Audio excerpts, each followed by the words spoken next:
Ako si Adrian, isang OFW dito sa Canada. Tara, samahan niyo akong kunin yung mga pangarap ko dito. Ngayong araw pala guys ay kakalabas ko lang sa work at napansin ko lang sobrang haba na ng buhok ko. Haba na ng buhok ko guys, tapos ganyan pa after work. Kaya kailangan natin pagupit. Sobrang lamig talaga dito. Tara na, let's go.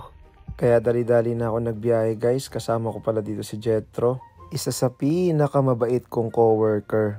Kaya shoutout sa'yo Jetro, mabuhay ka hanggang gusto mo. And then going back guys, malapit lang naman yung pupuntahan namin. Pupunta pala kami sa 353 Pinoy Barbers. Napaka-solid nito guys, sobrang sikat din dito sa Nepawa. Sabi daw nila sobrang galing daw nitong maggupit. Kaya nag-decide talaga ako na dito pagupit. Ito pala yung page niya guys, and ito rin yung bahay niya.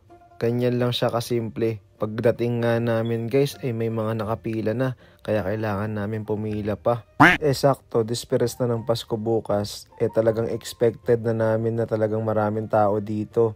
Dahil sabi daw nila, kahit normal na araw ay punong-puno to ng tao. Ayan pala si Kuya Marlito. Ay hindi yan ha, yan si Jetro, yung kumag. Anak ka ng pu.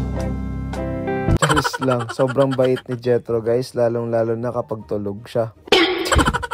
Yung may-ari pala ng barbershop guys ay siya rin yung nanggugupit, si Kuya Marlito. Kaya shoutout sa'yo Kuya Marlito. Alam ko na expected ko na rin na talagang bahala ka na. Charis lang. Si Kuya Marlito guys ay 7 years na daw siyang nanggugupit dito sa Nepawa. Actually guys, dati part-time niya lang itong panggugupit. At ngayon sabi niya sa akin full-time na siya kasi sobrang dami niya ng loyal customer na pumupunta dito. Hindi lang guys sa Nepawa, pati sa Brandon at Winnipeg may mga pumupunta pa dito, bumabiyahe pa para lang magpagupit sa kanya. Grabe ka na talaga kuya, isa kang alamat. Sana ay lumaki pa yung barbershop mo Kuya Marlito at marami ka pang magupitan. Hindi lang sana sa Manitoba, kahit sana sa ibang province na. And then going back guys, eto pala yung gupit na gusto kong gupitan sa akin ni Kuya Marlito. Gusto ko kasi guys yung clean cut lang, 1-3 tapos nakataas ng konti. Sana kuwang-kuwa nito ni Kuya Marlito.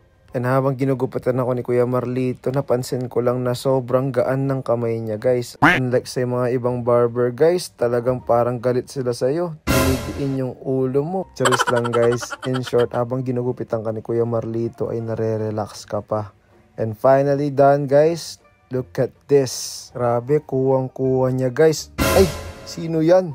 Just, napakagaling mo talaga Kuya Marlito. Kaya shoutout sa inyo guys. Ito pala yung page ni Kuya Marlito.